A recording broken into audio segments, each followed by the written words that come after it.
Hello viewers, நம்ம இன்றைக்கி என்ன பண்ண போகிறோம்னு பார்த்தீங்கன்னாக்கா க்ரீன் ஃப்ளேவர்ட் ஹைதராபாத்தி நாட்டுக்கோழி பிரியாணி பண்ண போகிறோம். இப்போ அதுக்கு பார்த்தீங்கன்னாக்கா நான் புதினா எடுத்திருக்கேன், கொத்தமல்லி எடுத்திருக்கேன், தயிர் எடுத்திருக்கேன், நெய் எடுத்திருக்கேன், பட்டை, லவங்கம், ஏலக்காய், இலை இது 2 செட்டு தனித்தனியாக எடுத்திருக்கேன். அரிசி வேக வைக்கிறதுக்கும் கறியில் மசாலா ஊற வைக்கிறதுக்கும். அப்புறம் இஞ்சி, பூண்டு, பச்சை மிளகா, லெமன், சின்ன லெமன் 2 எடுத்திருக்கேன். அப்புறம் பார்த்திங்கனாக்கா ஒரு 5 வெங்காயம் எடுத்திருக்கேன். அது கூட தனியாக ஒரு 6 பச்சை மிளகா எடுத்திருக்கேன். இது பார்த்திங்கனாக்கா 3 பச்சை மிளகா கறி கூட ஊற வைக்கவும், மிச்சம் 3 பச்சை மிளகா ரைஸோட வேக வச்சு எடுத்துக்கவும், ரைஸை செப்பரேட்டாக. இப்போ பார்த்திங்கனாக்கா நம்ம மிளகாத்தூள் ஆட் பண்ணாதனால ஃபுல் அண்ட் ஃபுல் க்ரீன் சில்லியோட காரம் தான் இப்போ இருக்க போகுது. அப்புறம் பார்த்திங்கனாக்கா நாட்டுக்கோழி எடுத்திருக்கேன், ஒரு 1/2 கிலோவுக்கு மேலே. அப்புறம் பாசுமதி ரைஸ் எடுத்திருக்கேன். இப்போ அடுத்து என்ன பண்ணுறதுன்ட்டு பார்ப்போம். இப்போ பாருங்கள், நாட்டுக்கோழி வேவறதுக்கு நிறைய லேட் ஆகும். அதனால் இப்போ ப்ரெஷர் குக்கரில் நாட்டுக்கோழி போட்டு கொஞ்சம் உப்பு போட்டு தண்ணி ரொம்ப இல்லாமல் ஓரளவு மீடியமாக வச்சு நம்ம இப்போ ஒரு 3 விசில் விட்டு ஒரு 3/4 பதம் வெந்த உடனே நம்ம இதை எடுத்துப்போம். அப்போ தான் திரும்ப நம்ம மசாலாலாம் போட்டு ஊற வச்சு திரும்பி பண்ணும்போது அது கரெக்டான பக்குவத்துக்கு வரும். இப்போ நான் இதில் கொஞ்சம் உப்பு போட்டு ஒரு 3 விசில் விட்டு வேக வச்சு எடுத்துக்கிறேன். ஹலோ வியூவர்ஸ், இப்போ பாருங்கள், வெங்காயத்தை நீட்டாக கட் பண்ணி வச்சுருக்கேன். இதை நம்ம நல்லா வறுத்து எடுத்துக்க போகிறோம். அதுக்கு அடுத்தது பார்த்திங்கனாக்கா பச்சை மிளகா, இஞ்சி, பூண்டு, அப்புறம் கொத்தமல்லி, கருவேப்பிலை இதை நான் நல்லா வதக்கிட்டு, பச்சை வாசனை போகிற அளவு நல்லா வதக்கிட்டு, அதுக்கப்புறம் மிக்சர் ஜாரில் அரைச்சி எடுத்துக்க போகிறேன் கறி மசாலா போடுறதுக்காக. இப்போ பாருங்கள், கறியும் 3 விசில் வெந்துக்கிட்டு இருக்குது. இப்போ நம்ம இதை ஆஃப் பண்ணிவிடுவோம். இப்போ பாருங்கள், ஒரு தவா ஒன்று வச்சு அதில் எண்ணெய் போட்டிருக்கேன். எண்ணெய் காஞ்சிடுச்சு. இப்போ நான் பச்சை மிளகா, இஞ்சி, பூண்டு இதை நல்லா வதக்கிக்கிறேன். இப்போ பாருங்கள், பச்சை மிளகா, இஞ்சி, பூண்டு வதங்கிட்டுருக்கு. இப்போ இது கூடயே கொத்தமல்லியும் புதினாவும் ஓரளவு ஆட் பண்ணி வதக்கிக்கிறேன்.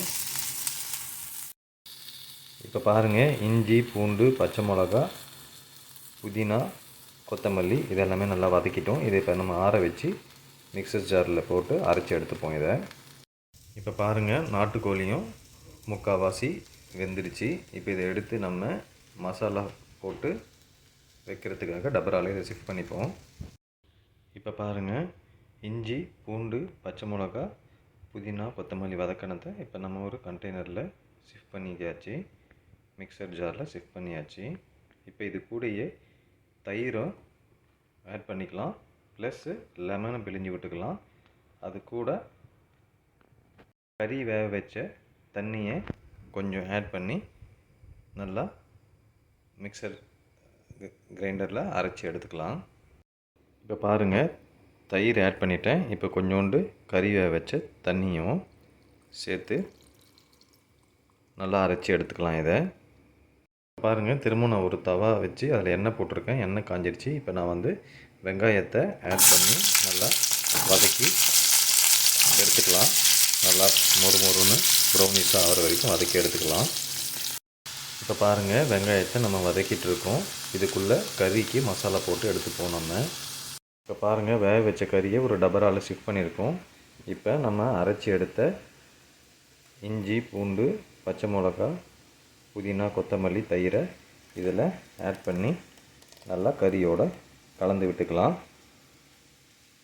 இப்போ இது கூட பார்த்திங்கன்னா கொஞ்சோண்டு கொத்தமல்லி, புதினா, அப்புறம் லெமனு, பச்சை மிளகாவை ஆட் பண்ண போகிறேன். இப்போ பாருங்கள், வெங்காயத்தை நல்லா வதக்கிட்டு இருக்கோம். நல்லா ப்ரௌன் ஆகி கொஞ்சம் முருவலான வரைக்கும் இதை வறுத்து எடுத்துப்போம். ஹலோ வியூவர்ஸ், இப்போ பாருங்கள், வெங்காயத்தை நல்லா ப்ரௌனிஷாக வதக்கி எடுத்துக்கிட்டேன். இப்போ அடுத்து இதை கொஞ்சோண்டு சிக்கன் ஊற வைக்கிற மசாலாவில் இதை ஆட் பண்ணி நல்லா பிசைஞ்சு விட்டுருவோம். ஹலோ வியூவர்ஸ், இப்போ பாருங்கள், கறி கூட அரைச்ச மசாலா, ஒரு 3 பச்சை மிளகா, அப்புறம் ஒரு செட்டு எடுத்து வச்சுருந்த பட்டை, லவங்கம், ஏலக்காய், இலை, மிளகு, அப்புறம் கொஞ்சம் புதினா, கொத்தமல்லி ப்ளஸ் வறுத்தெடுத்த வெங்காயம் ப்ளஸ் நான் கொஞ்சம் லெமனை பிழிஞ்சு விட்டுக்கிறேன். 2 லெமனையும் லெமன் பிழிஞ்சு விட்டுட்டேன். இப்போ நான் கொஞ்சம் நெய்யையும் ஆட் பண்ணிக்கிறேன்.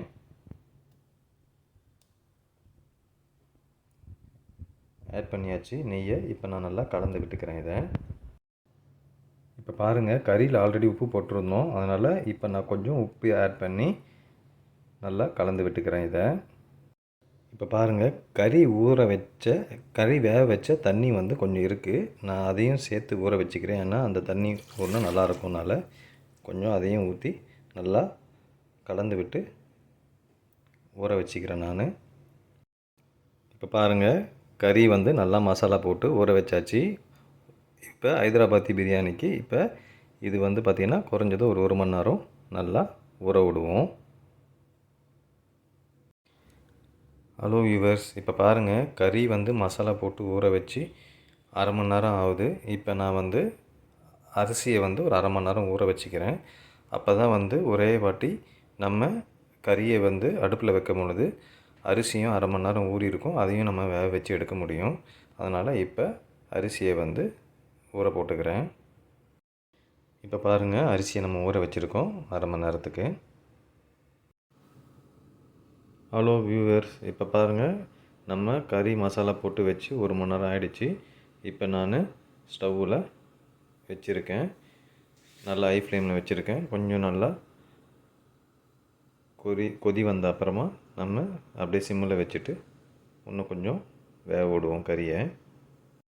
இப்போ பாருங்கள், அது கூடயே நாட்டுக்கோழி முட்டை உள்ளே இருந்ததையும் நம்ம போட்டு இப்போ அப்படியே கொதி வந்துடுச்சு. இப்போ நான் சிம்மில் வச்சுக்கிறேன். இப்போ பாருங்கள், நல்லா கலரி விட்டுட்டேன். இதை ஒரு மீடியம் ஃப்ளேமில் வச்சு அப்படியே வேக விட்டுக்கிறேன். அதுக்குள்ளே நான் இப்போ அரிசி போட போகிறேன். ஹலோ வியூவர்ஸ், இப்போ பாருங்கள், கறி வந்துக்கிட்டே வருது. இதுக்குள்ளே நான் வந்து தண்ணியை வந்து போட்டிருக்கேன் ரைஸ் போடுறதுக்காக. பாருங்கள், அடுப்பில் நம்ம தண்ணி வச்சுருக்கோம், போடுறோம். கொதி வந்த அப்புறமா கொத்தமல்லி, புதினா, பட்டை, லவங்கம் இதெல்லாம் கொஞ்சம் போட்டுட்டு அதுக்கப்புறம் நம்ம ரைஸை போடுவோம். ஹலோ வியூவர்ஸ், இப்போ பாருங்கள், தண்ணி நல்லா கொதி வந்துடுச்சு. இப்போ நான் வந்து 3 பச்சை மிளகா, பட்டை, லவங்கம், ஏலக்காய், பெப்பர் இதை வந்து ஆட் பண்ணிக்கிறேன். கூடவே கொஞ்சம் புதினாவையும் ஆட் பண்ணிக்கிறேன். கொஞ்சம் கொத்தமல்லி ஆட் பண்ணிக்கிறேன். கொஞ்சம் உப்பு ஆட் பண்ணிக்கிறேன். ஆல்ரெடி நம்ம கறியில் உப்பு ஆட் பண்ணியிருக்கோம். அதனால் இப்போ கொஞ்சமாக உப்பு மட்டும் ஆட் பண்ணிக்கிறேன். இப்போ லைட்டாக எண்ணெய் சேர்த்து நல்லா கலந்து விட்டுக்கிறேன்.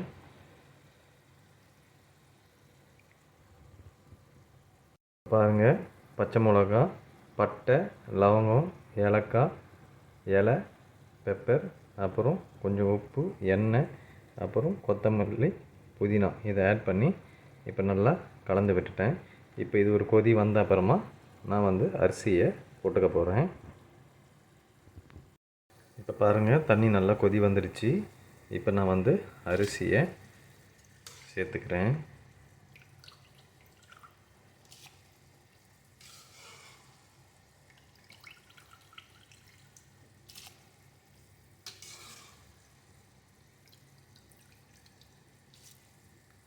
இப்போ அரிசியை சேர்த்து நல்லா வேக வச்சு நான் தனியாக வடிகட்டி எடுத்துக்கிறேன். ஹலோ வியூவர்ஸ், இப்போ பாருங்கள், ரைஸ் வந்து வெந்துக்கிட்டு வருது. ஒரு 3/4% ரைஸ் வெந்த உடனே நம்ம வடித்து ரைஸை வந்து மட்டும் எடுத்துக்க போகிறோம். ஏன்னா நம்ம இப்போ டம் போடும் போது மிச்சம் பேலன்ஸ் வந்து வெந்துடும். அதனால் இப்போ 3/4% ரைஸ் வெந்த உடனே நம்ம இப்போ மொத்தமாக வடிகட்டி எடுத்துக்க போகிறோம். இப்போ பாருங்கள், அதே சமயத்தில் கறியும் வந்து நல்லா வெந்து பிரியாணிக்கு தேவையான நல்லா சுண்டி மசாலாவாக ரெடி ஆகிடுச்சு. இப்போ பாருங்கள், அரிசியை நல்லா வடிகட்டி எடுத்துக்கிட்டோம். இப்போ டம் போடுற போது அரிசி வந்து சுட சுடவே அப்படியே டம் போட்டால் தான் நல்லா அரிசி வெந்து பிரியாணி நல்லா வரும். இப்போ பாருங்கள், இப்போ இந்த கறி மசாலாவை நான் வந்து தனித்தனியாக ஒரு 2 செட்டாக பிரித்து எடுத்துக்கிறேன். ஏன்னா நம்ம அரிசி போட்டு லேயர் லேயராக வந்து நம்ம ஸ்ப்ளிட் பண்ணும்போது அதில் மசாலா போட்டு கொத்தமல்லி, கருவேப்பிலை, வறுத்த வெங்காயத்தை போடுறதுக்கு நமக்கு தேவைப்படும். இப்போ பாருங்கள் 2 லேயர் நம்ம ரைஸை போடுறதுக்காக 2 பிளேட்டில் தனியாக கொஞ்சம் கொஞ்சம் கிரேவியும் சிக்கனும் எடுத்துருக்கேன். இப்போ இதில் நான் ரைஸை ஆட் பண்ண போகிறேன். இப்போ பாருங்கள் ஃபஸ்ட்டு ஒரு லேயர் வந்து ரைஸ் போட்டுட்டேன். இப்போ மேலே வந்து ஒரு பார்ட் ஆஃப் சிக்கன் அந்த கிரேவியை தூவி விட்டு வறுத்த வெங்காயத்தை தூவி விட்டு கொத்தமல்லி புதினாவை ஆட் பண்ண போகிறேன். இப்போ பாருங்கள் வறுத்த வெங்காயத்தை தூவி விட்டு அந்த சிக்கன் கிரேவி ஒரு லேயர் போட்டு கொத்தமல்லி புதினாவை போட்டிருக்கேன். இப்போ அடுத்த லேயர் ரைஸ் போட போகிறேன். இப்போ பாருங்கள் அடுத்த லேயர் ரைஸ் போட்டிருக்கேன். இப்போ மேலே அதே மாதிரி ஒரு லேயரை போட போகிறேன். இப்போ பாருங்கள் 3வது லேயரும் போட்டாச்சு. இப்போ மேலே அலுமினியம் ஃபாயில் போட்டு நம்ம டம் போடுவோம். பாருங்கள் டம் போடுறதுக்காக நம்ம வந்து ஒரு பெரிய தவாவை வச்சு சூடு பண்ணிவிட்டு அது மேலே டபராவை வச்சு டம் போடுவோம். ஹலோ வியூவர்ஸ், இப்போ பாருங்கள் மேலே அலுமினியம் ஃபாயில் போட்டேன். இப்போ டபராவை மூடி இப்போ ஹை ஃப்ளேமில் வச்சுருக்கேன் நான் இந்த தவாக்கு மேலே. இப்போ இது மேலே ஒரு வெயிட்டை போட்டு டம் போடுவோம் ஒரு 20 to 30 மினிட்ஸு. ஹலோ வியூவர்ஸ், இப்போ பாருங்கள் அலுமினியம் ஃபாயில் போட்டு டபராவை மூடி ஒரு கிளிப் போட்டிருக்கேன். அது இல்லாமல் மேலே வந்து ஒரு சின்ன டபராவில் ஃபுல்லாக சுட தண்ணி பிடிச்சி அதை வச்சு நல்லா வெயிட் போட்டு டம் போட்டிருக்கேன். இப்போ வந்து நம்ம சிம்மில் வச்சுருக்கோம். இப்படியே வந்து ஒரு 1/2 hour விட்டு ஆஃப் பண்ணிவிட்டு ஸ்டவ்வை ஒரு 15-20 மினிட்ஸ் கழித்து திரும்பி நம்ம டபராவை ஓப்பன் பண்ணி பார்ப்போம். ஹலோ வியூவர்ஸ், இப்போ பாருங்கள் டம் போட்டு 1/2 மணி நேரம் ஆகுது. அது இல்லாமல் ஒரு 1/2 hour கழித்து இப்போ நம்ம ஓப்பன் பண்ணி பார்க்கலாம் எப்படி இருக்குன்னு. இப்போ பாருங்கள் திறந்து பார்ப்போம்.